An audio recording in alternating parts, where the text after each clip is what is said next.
Good morning students. Vijendra Singh Khairiya की YouTube classes पर आपका एक बार वापस से फिर से स्वागत है।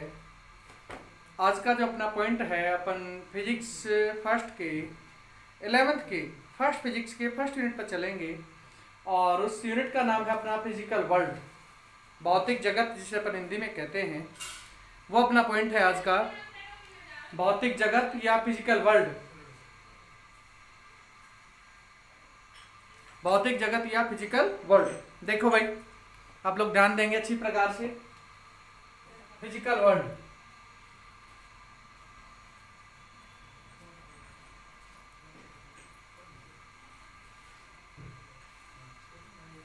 भौतिक जगत या फिजिकल वर्ल्ड, ये क्या है? फिजिकल वर्ल्ड विज्ञान की वह शाखा जिसमें हम भौतिक वस्तुओं के बारे में अध्ययन करते हैं, उसे भौतिक विज्ञान कहते हैं। और जगत का वह भाग जो भौतिक विज्ञान से संबंधित है, उसे क्या कहते हैं? भौतिक जगत कहते हैं। उसे क्या कहते हैं भाई? भौतिक जगत कहते हैं।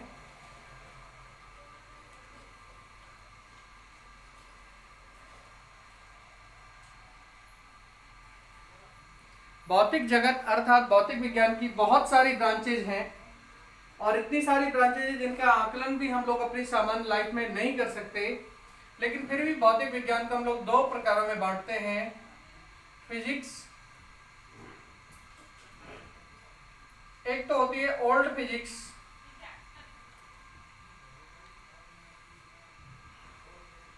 मतलब पुरातन भौतिकी, और एक होती है मॉडर्न फिजिक्स,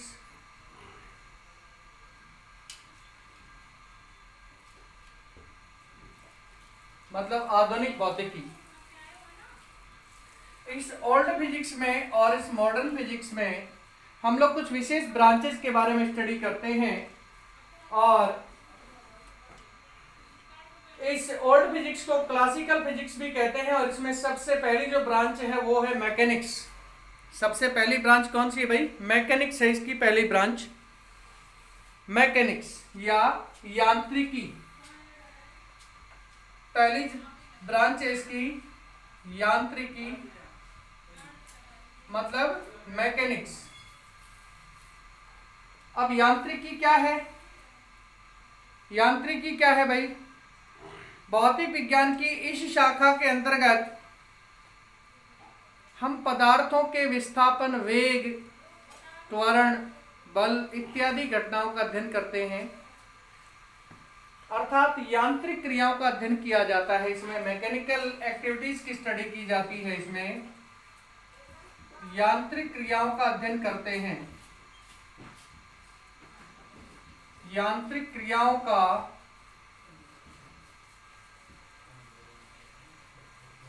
अध्ययन करते हैं। यांत्रिकी के अंतर्गत यदि वास्तव में यांत्रिकी को देखा जाए तो इसे वापस से दो ब्रांचेज में बांट दिया जाता है। यांत्रिकी को यदि वास्तव में वापस से देखा जाए तो इसे वापस से दो ब्रांचेज में बांट दिया जाता है। एक होती है स्थितिकी और एक होती है गतिकी। इसकी ए है, पहली ब्रांच जो है वो है गतिकी, और दूसरी है इसकी स्थितिकी। इस गतिकी में अध्ययन करेंगे हम लोग गतिशील वस्तुओं के बारे में। The particles which can move और मूविंग, ऐसे पार्टिकल्स, ऐसे कण जो हर समय गतिशील अवस्था में हैं, उनकी गतिशील अवस्था में ही उनका अध्ययन करना किसमें आता है? गतिकी में आता है। और स्थितिकी क्या है भाई? इसमें निर्जीव वस्तुओं का अध्ययन करते हैं जनरली। जैसे मान लो पहाड़ है, अपना जो पहाड़ है वो स्थिर अवस्था में पड़ा हुआ है एक जगह पर, अपने को दिख रहा है कि स्थिर है, तो उसकी स्टडी हम लोग किसमें करेंगे? स्थितिकी में करेंगे। वास्तव में वो गतिशील ही होता है, लेकिन इतनी धीमी गति होती है कि जिसको हम लोग आराम से देख नहीं पाते हैं, महसूस नहीं कर पाते हैं, इस वजह से उसको स्थिर ही मानते हैं हम। मतलब निर्जीव वस्तुएं जितनी भी हैं वो अपने जो स्वयं के बल की वजह से नहीं चल पाती, उनकी स्टडी हम लोग किसमें करेंगे? स्थितिकी में करेंगे। इसके बाद में दूसरी जो ब्रांच है दूसरी जो ब्रांच है वो है ऊष्मागतिकी या थर्मोडायनेमिक्स। ऊष्मागतिकी, ऊष्मागतिकी अर्थात थर्मोडायनेमिक्स।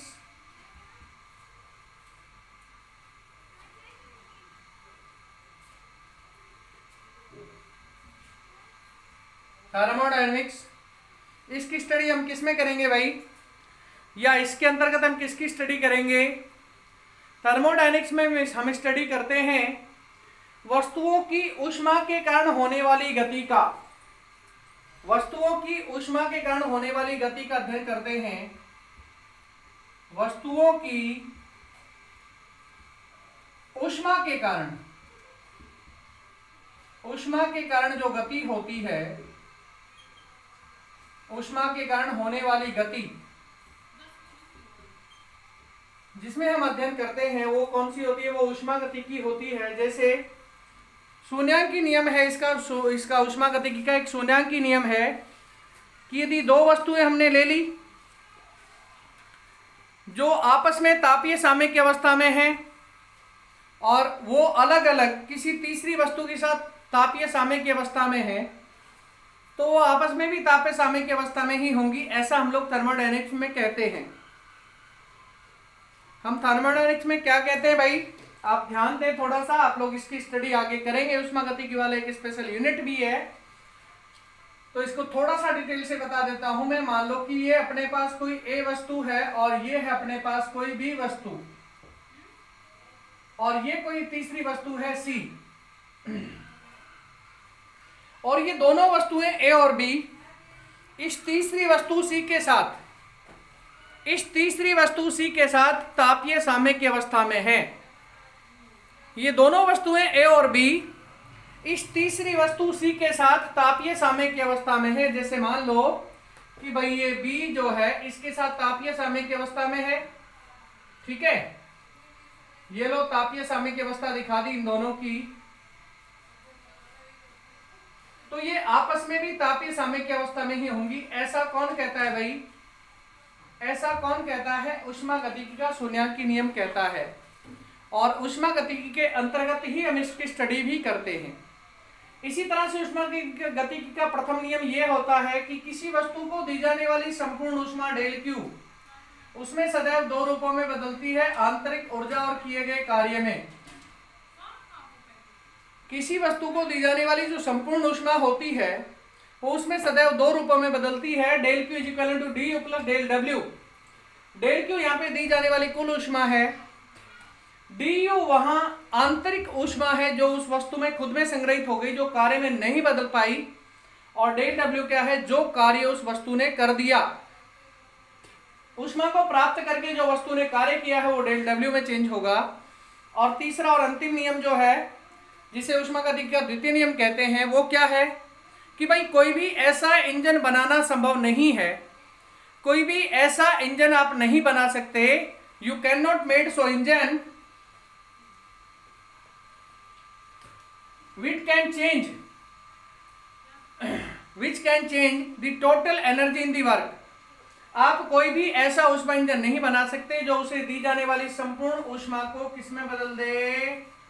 कार्य में बदल दे। ऐसा इंजन आप कभी नहीं बना सकते। और इसके बारे में दो कथन भी पढ़ेंगे, लेकिन वो उस यूनिट के समय ही अपन पढ़ेंगे।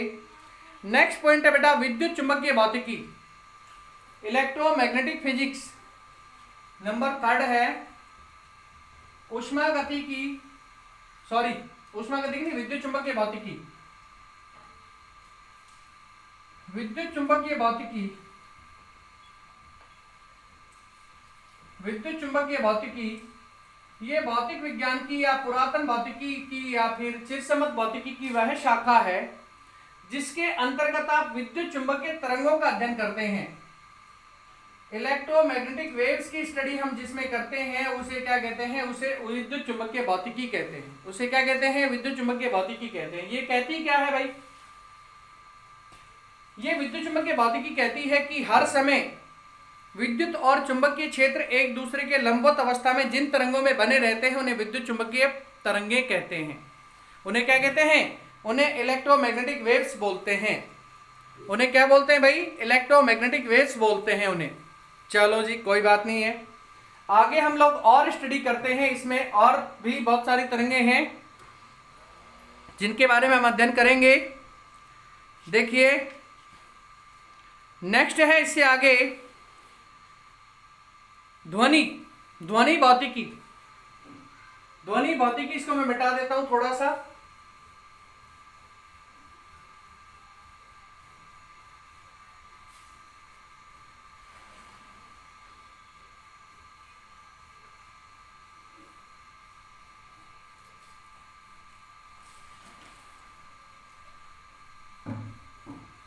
ये लो जी, हम लोग स्टडी कर रहे हैं अब ध्वनि भौतिक विज्ञान। ध्वनि भौतिक विज्ञान, ध्वनि की कर देता हूं मैं, ध्वनि की। जैसे मेरी आवाज निकल रही है और आप लोगों तक पहुंच रही है, तो ये किस में स्टडी किया जाएगा? ध्वनि की में स्टडी की जाएगी। जैसे सामान्य वातावरण में जो ध्वनि की तरंगे जो होती है, उनकी जो वेग है वो 332 मीटर प्रति सेकंड होता है। सामान्य मौसम जब हो, अर्थात ना ज्यादा ठंड हो ना ज्यादा गर्मी हो, उस समय ध्वनि तरंगों का जो वेग है वो कितना होता है? 332 मीटर प्रति सेकंड होता है। तो ये स्टडी हम किस में करेंगे? ये ध्वनि भौतिकी में करेंगे। ये किस में करेंगे भाई? ध्वनि भौतिकी में इसकी स्टडी हम लोग करेंगे। कंपनों का स्टडी करते हैं, कंपनों की स्टडी करते हैं हम लोग ध्वनि भौतिकी में, कि भाई कंपन दो प्रकार के हैं, प्रगामी तरंग, प्रगामी कंपन और अप्रगामी कंपन। इन सब की स्टडी हम लोग किस में करेंगे भाई? ध्वनि भौतिकी में करेंगे। नेक्स्ट है बेटा प्रकाशिकी। प्रकाशिकी, प्रकाश की सभी क्रियाएं, प्रकाशिकी, प्रकाश की सभी अभिक्रियाएं, प्रकाश की सभी क्रियाएं, जिसमें अध्ययन किया जाएगा उसे क्या कहेंगे हम लोग? प्रकाशिकी कहेंगे। जैसे अपवर्तन है, अपवर्तन है, परावर्तन है, विवर्तन है, व्यतिकरण है, आदि आदि बहुत सारे हैं भाई। ये इनके सबके नाम भी नहीं लिखे जा सकते। इन सब की स्टडी हम किस में करेंगे? प्रकाशिकी के अंतर्गत करेंगे भाई। और इसके बाद में है आपेक्षिक भौतिकी या आधुनिक भौतिकी की स्टडी करेंगे। इसके बाद में हम लोग मॉडर्न फिजिक्स की,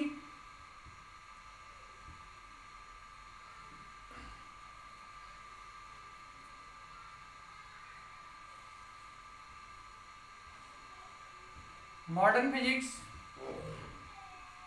मॉडर्न फिजिक्स में हम किसकी स्टडी करते हैं भाई? सबसे पहला है आपेक्षिक भौतिकी। आपेक्षिक भौतिकी, आपेक्षिक भौतिकी क्या है? प्रकाश के साथ किसी प्रकार की तरंगों की स्टडी करना।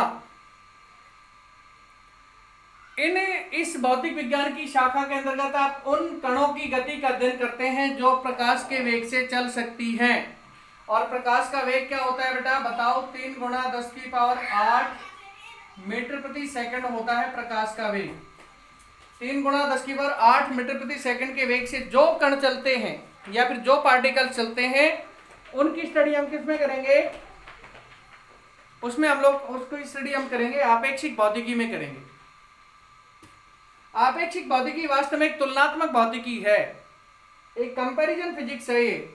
इसमें हम लोग कंपेयर करते हैं कि कौन सी चीज किस के साथ में कंपेयर की जा सकती है। ठीक है। इसके बाद में है बेटा एटॉमिक फिजिक्स या परमाणु भौतिकी। ये आप लोग सीनियर में पढ़ेंगे वास्तव में तो, लेकिन इस समय आप इसकी थोड़ी चर्चा कर लीजिए। परमाणु भौतिकी, परमाणु भौतिकी, एटॉमिक फिजिक्स। परमाणु के बारे में अध्ययन किया जाएगा कि परमाणु की स्ट्रक्चर क्या है, उसमें कितने भाग होते हैं, उसमें पाए जाने वाले कणों को किस किस नाम से जाना जाता है, वगैरह वगैरह। जैसे न्यूक्लियॉन, न्यूक्लियॉन, न्यूक्लियॉन क्या होते हैं बेटा? नाभिक में पाए जाने वाले पार्टिकल्स को या नाभिक में पाए जाने वाले कणों को क्या कहते हैं? न्यूक्लियॉन कहते हैं। और न्यूक्लियनों की स्टडी हम किस में करते हैं? परमाणु भौतिकी में करते हैं। इसी तरह से इलेक्ट्रॉन, इलेक्ट्रॉन कहां पाए जाते हैं? कक्षाओं में पाए जाते हैं। तो इलेक्ट्रॉन कितने प्रकार के हैं? 4 प्रकार के भाई, एस प्रकार के, पी प्रकार के, डी प्रकार के और एफ प्रकार के। इन सब की स्टडी हम किस में करेंगे? परमाणु भौतिकी में करेंगे।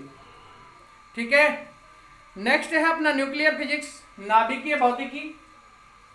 नंबर 4 नाभिकीय भौतिकी, न्यूक्लियर फिजिक्स, नाभिकीय भौतिकी। नाभिक जो है खुद परमाणु में पाया जाता है, तो नाभिकीय भौतिकी के अंतर्गत वास्तव में आप न्यूक्लियनों की स्टडी इसमें करते हैं। अब न्यूक्लियन है कौन कौन से? मेनली माना जाता है प्रोटॉन, न्यूट्रॉन, पॉजिट्रॉन, पॉजिट्रॉन इत्यादि को हम लोग क्या मानते हैं? इनको न्यूक्लियन मानते हैं या नाभिकीय कण मानते हैं। इन्हें हम लोग क्या मानते हैं? इन्हें भाई, इन्हें नाभिकीय कण माना जाता है। देखो ये शायद हो सकता है आप लोगों को नजर नहीं भी आ रहा हो, तो मैं इसको थोड़ा ऊपर लिख देता हूं। नाभिकीय भौतिकी में हम किसकी स्टडी करेंगे? नाभिकीय भौतिकी में स्टडी करेंगे प्रोटॉन की और मेनली न्यूट्रॉन की। प्रोटॉन और न्यूट्रॉन की स्टडी की जाएगी मेनली किसमें? नाभिकीय भौतिकी में। क्योंकि नाभिकीय भौतिकी जैसा नाम से स्पष्ट हो रहा है कि ये नाभिक के बारे में जानकारी प्रदान करेगी आपको कि भाई नाभिक में कितने प्रोटॉन पाए जा रहे हैं, कितने न्यूट्रॉन पाए जा रहे हैं, उसकी कक्षाओं में कितने इलेक्ट्रॉन्स पाए जा रहे हैं, और इन इलेक्ट्रॉन्स की संख्या, प्रोटॉन्स की संख्या, न्यूट्रॉन की संख्या के आधार पर नाभिकों के भी 5 प्रकार हैं। जैसे समस्थानिक है, समबारिक है, सम न्यूट्रॉनिक है, सम प्रोटॉनिक है, वगैरह वगैरह जो भी हैं, बहुत सारे हैं भाई। ठीक है।